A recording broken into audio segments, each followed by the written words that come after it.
어서 오세요. 한국이 세계 1위라고. CNN 기자가 직접 가서 본 충격적 진실. 시작하겠습니다. 구독, 좋아요, 꾹 눌러주세요. 대한민국이 더욱 발전합니다. 일막기 왜 한국인가? 안녕하세요.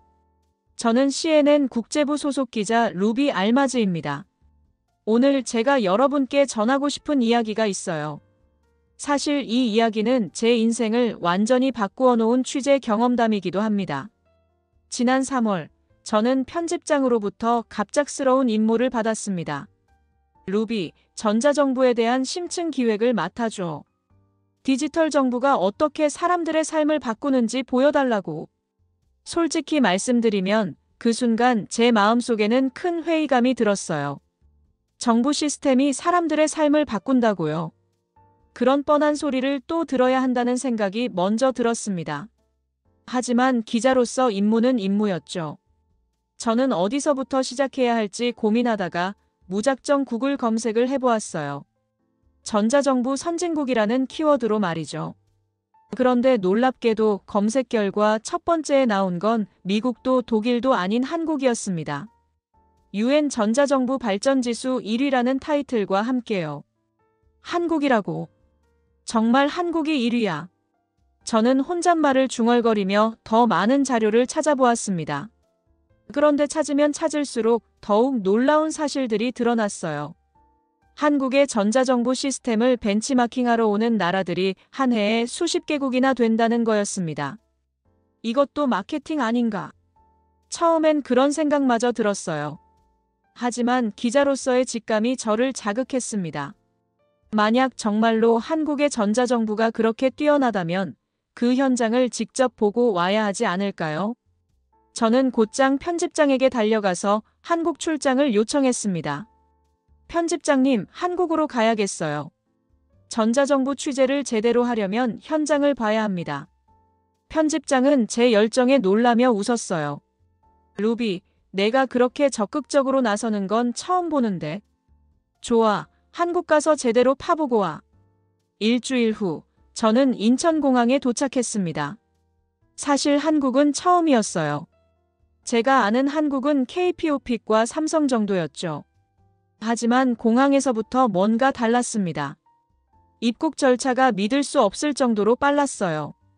자동 출입국 심사대에서 여권만 대면 몇 초 만에 통과되는 거였습니다. 와, 이것도 전자정부 시스템인가? 저는 감탄하며 첫 번째 메모를 적었어요. 하지만 이건 시작에 불과했습니다. 다음 날, 저는 세종시에 위치한 정부 세종청사를 찾아갔습니다.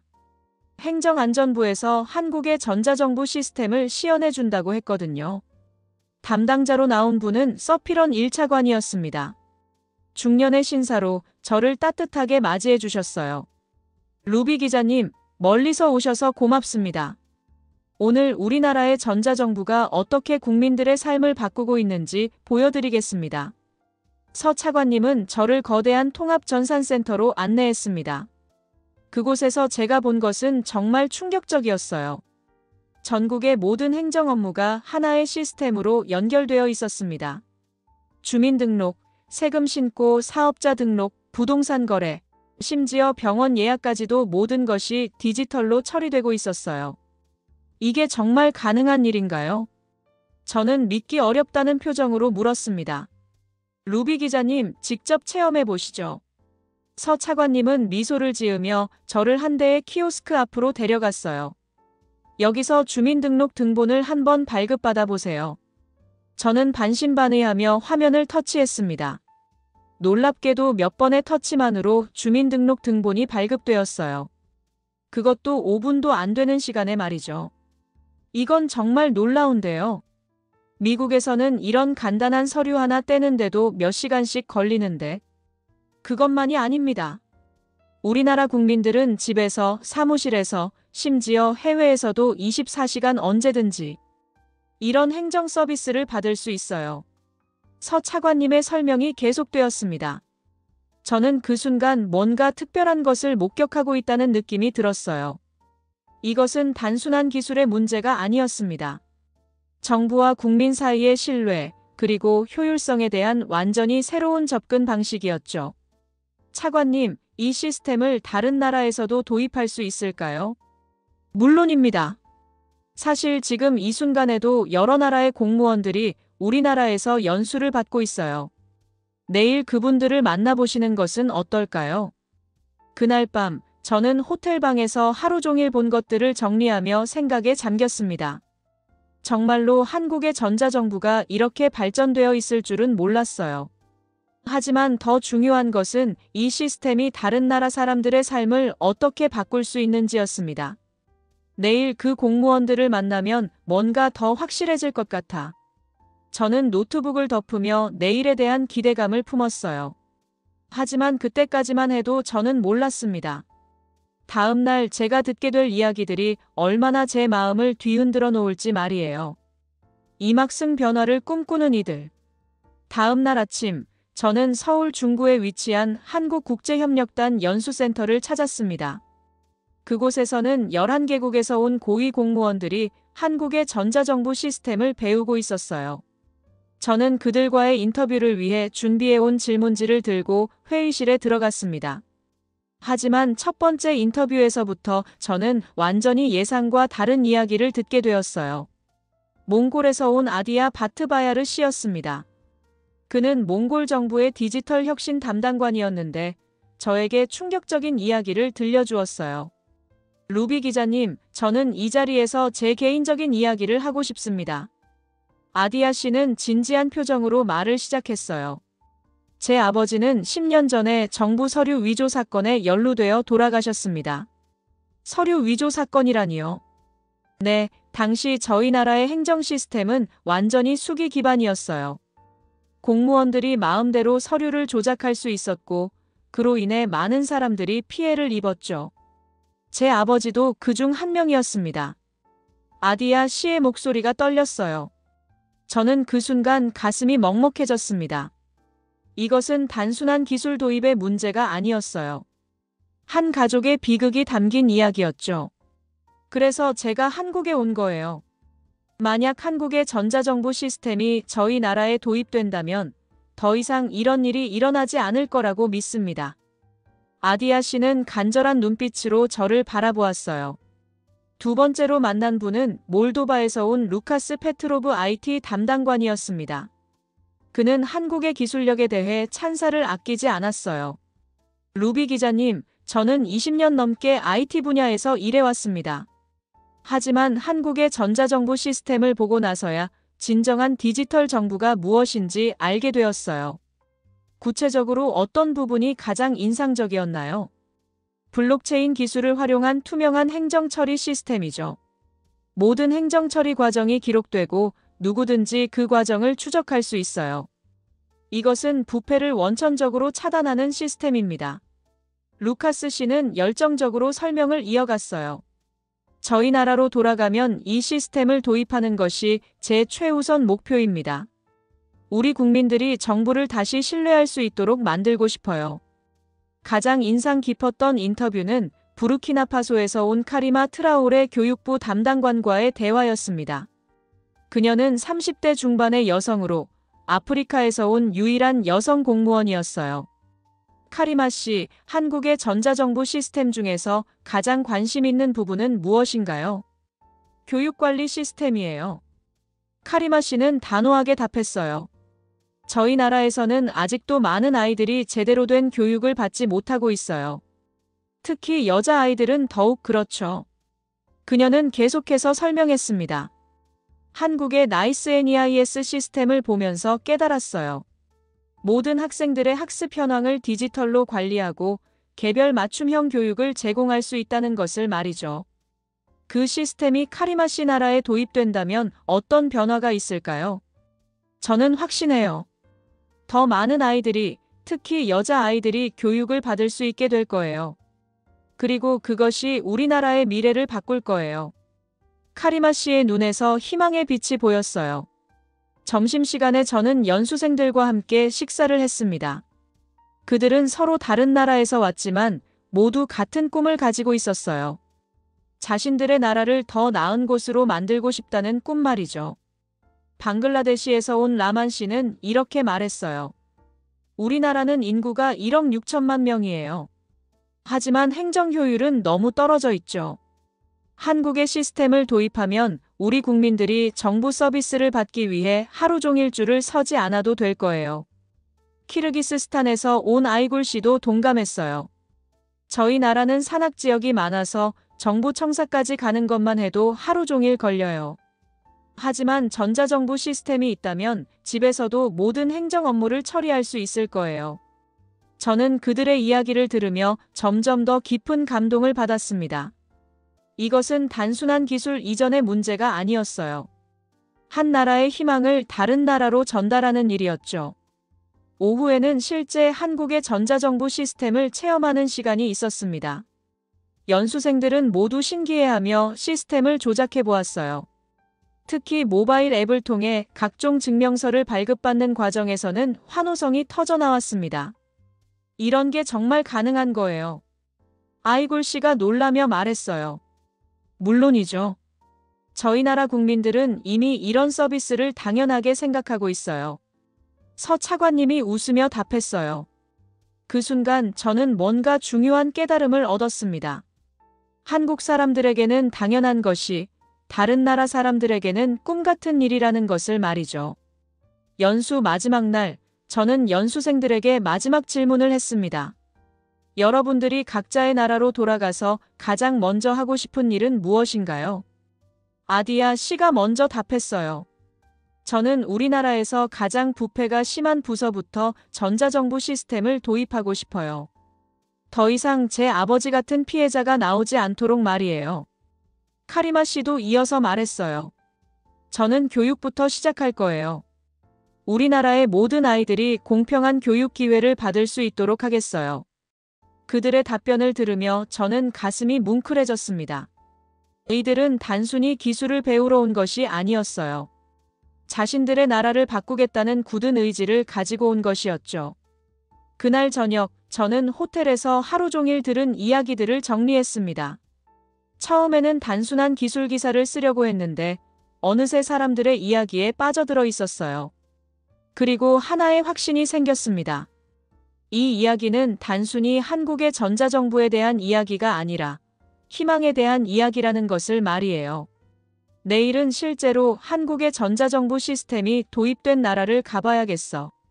저는 항공편을 예약하며 다음 목적지를 정했습니다.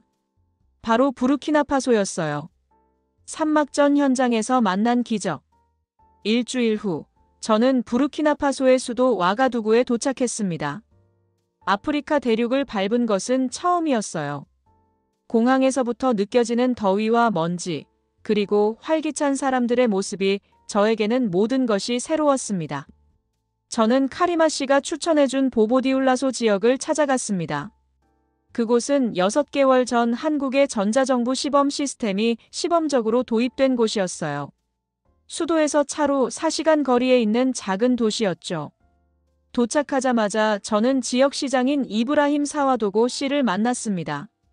50대 중반의 그는 저를 매우 반갑게 맞아주었어요.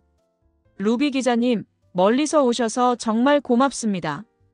우리 지역에 일어난 변화를 세계에 알려주셨으면 좋겠어요. 시장님, 한국의 전자정부 시스템 도입 후 가장 큰 변화는 무엇인가요?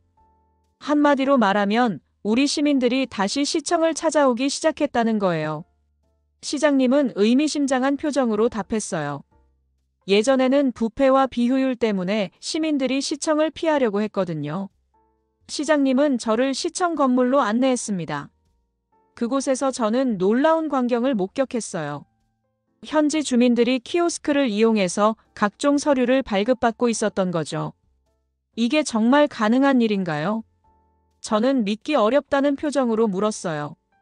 직접 보시죠. 시장님이 한 키오스크로 저를 안내했어요. 화면에는 현지 언어인 무어어와 프랑스어로 메뉴가 표시되어 있었습니다. 그때 한 젊은 여성이 키오스크를 사용하고 있었어요. 저는 허락을 구하고 그녀에게 말을 걸었습니다. 안녕하세요. 저는 미국에서 온 기자인데 이 시스템을 어떻게 사용하시는지 궁금해요. 아, 외국 기자님이시군요. 그녀는 밝게 웃으며 답했어요. 저는 파티마라고 해요. 지금 제 아이의 출생신고서를 발급받고 있어요. 예전에는 이런 서류를 발급받으려면 어떻게 하셨나요? 예전에는 하루 종일 걸렸어요. 아침 일찍 와서 줄을 서고 여러 사무실을 돌아다니면서 도장을 받아야 했죠. 그런데 지금은 5분이면 끝나요. 파티마는 감탄하며 말했어요. 정말로 5분도 안 되어 출생신고서가 발급되었습니다. 저는 그 모습을 보며 가슴이 뭉클해졌어요. 이 시스템이 도입된 후 달라진 점이 또 있나요? 저는 파티마에게 계속 질문했어요. 네, 가장 좋은 점은 공정하다는 거예요. 예전에는 뇌물을 주거나 아는 사람이 있어야 빨리 처리되었는데 지금은 모든 사람이 똑같이 빠르게 처리받아요. 그 순간 저는 무언가 중요한 것을 깨달았습니다. 이 시스템이 단순히 효율성만을 높인 것이 아니라 공정성도 함께 가져다 준 것이었어요. 오후에는 시장님과 함께 지역학교를 방문했습니다. 그곳에서 저는 더욱 놀라운 광경을 목격했어요. 초등학생들이 태블릿을 이용해서 수업을 받고 있었던 거죠. 이것도 한국의 전자정부 시스템과 관련이 있나요? 저는 학교장 선생님께 물었어요. 네, 교육관리 시스템이 디지털화되면서 학생들 개개인의 학습 현황을 체계적으로 관리할 수 있게 되었어요. 그리고 온라인 교육 콘텐츠도 제공받을 수 있게 되었죠. 그때 한 아이가 저에게 다가왔어요. 10살 정도 되어 보이는 남자아이였습니다. 안녕하세요. 저는 압둘라예요. 선생님이 외국에서 온 기자님이라고 하시던데 정말이에요. 네, 정말이에요. 압둘라는 이 새로운 수업 방식이 어때요? 너무 재미있어요. 예전에는 책으로만 공부했는데 지금은 영상으로도 보고 게임으로도 배워요. 그리고 제가 무엇을 잘하고 못하는지 선생님이 바로 알 수 있어요. 압둘라의 말을 들으며 저는 또 한 번 감동받았습니다. 이 작은 아이가 받고 있는 교육이 그의 미래를 얼마나 바꿔놓을지 상상해보니 가슴이 벅차올랐어요. 저녁에는 시장님과 함께 저녁 식사를 했습니다. 그때 시장님이 저에게 의미심장한 이야기를 해주셨어요. 루비 기자님, 솔직히 말하면 처음에는 한국의 시스템을 도입하는 것에 대해 회의적이었어요. 아프리카에서 정말 제대로 작동할까라는 생각이 들었거든요. 그런데 지금은 어떻게 생각하시나요? 완전히 바뀌었어요. 이 시스템은 단순히 기술이 아니라 신뢰를 복원하는 도구였어요. 시민들이 정부를 다시 믿기 시작했고 그것이 모든 변화의 시작이었죠. 시장님은 계속해서 설명했어요. 예전에는 시민들이 정부가 뭘 해봤자라는 식으로 생각했어요. 하지만 지금은 정부가 정말 일을 하는구나라고 생각해요. 그리고 그런 변화가 지역 전체를 바꿔놓고 있어요. 다음 날, 저는 지역시장을 방문했습니다. 그곳에서는 전자조달 시스템이 도입되어 있었어요. 시장 상인들이 태블릿을 이용해서 정부 물품을 공급하는 입찰에 참여하고 있었죠. 이전에는 입찰 정보를 얻기도 어려웠어요. 한 상인이 말했어요. 하지만 지금은 모든 정보가 투명하게 공개되고 공정한 경쟁이 이루어져요. 저는 그 상인의 말을 들으며 한국의 전자정부 시스템이 얼마나 많은 영역에서 변화를 가져다주고 있는지 실감했어요. 마지막 날, 저는 다시 파티마를 만났습니다. 그녀는 이번에는 자신의 어린 딸과 함께 왔어요. 파티마, 딸에게 어떤 미래를 그려주고 싶으세요? 저는 제 딸이 저보다 더 나은 교육을 받고 더 많은 기회를 갖기를 원해요. 그리고 이 새로운 시스템 덕분에 그것이 가능해졌다고 생각해요. 그때 파티마의 딸이 키오스크 앞으로 달려갔습니다. 겨우 7살 정도 되어 보이는 아이였는데 능숙하게 화면을 터치하고 있었어요. 엄마, 저 혼자서도 할 수 있어요. 아이가 자랑스럽게 말했어요. 저는 그 순간 카메라 앞에서 말을 잇지 못했습니다. 목이 메어서 도저히 말이 나오지 않았어요. 이 작은 아이가 자연스럽게 디지털 시스템을 사용하는 모습을 보니 이것이 바로 미래를 바꾸는 첫걸음이라는 생각이 들었거든요. 루비 기자님, 괜찮으세요? 파티마가 걱정스럽게 물었어요. 네, 괜찮아요. 그냥 너무 감동적이어서요. 저는 눈물을 닦으며 답했어요. 그날 저녁, 저는 숙소에서 지난 며칠간의 경험을 정리했습니다. 처음 부르키나파소에 왔을 때만 해도 반신반의했던 마음이 완전히 바뀌어 있었어요. 한국의 전자정부 시스템이 정말로 이곳 사람들의 삶을 바꾸고 있었던 거죠.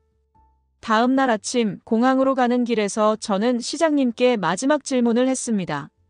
시장님, 이 변화가 계속 지속될 수 있을까요? 물론이죠.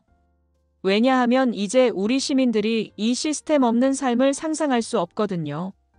그리고 무엇보다 우리 아이들이 이 시스템과 함께 자라고 있어요. 그들이 바로 우리나라의 미래입니다. 비행기에 오르며 저는 생각했습니다. 제가 목격한 것은 단순한 기술 도입이 아니라 한 사회의 근본적인 변화였어요. 그리고 그 변화의 중심에는 한국의 전자정부 시스템이 있었죠. 사막혈 나를 바꾼 취재. 미국으로 돌아온 저는 CNN 뉴욕 본사에서 최종 리포트를 작성하고 있었습니다. 벌써 한 달이 지났지만 여전히 한국과 부르키나파소에서의 경험이 생생했어요. 키보드 앞에 앉아 있지만 도무지 어디서부터 시작해야 할지 모르겠더군요. 루비, 기사는 어떻게 되어가고 있어? 편집장이 제자리로 걸어왔어요. 사실 조금 고민이 되네요. 처음 생각했던 것과는 완전히 다른 이야기가 되어버렸거든요. 어떻게 다르다는 거야? 처음에는 단순히 한국의 전자정부 기술에 대한 기사를 쓰려고 했는데 지금은 사람들의 희망과 변화에 대한 이야기가 되어버렸어요. 그리고 솔직히 말하면 저 자신도 많이 바뀌었고요. 편집장은 의자에 앉으며 관심 있는 표정을 지었어요. 어떻게 바뀌었는데?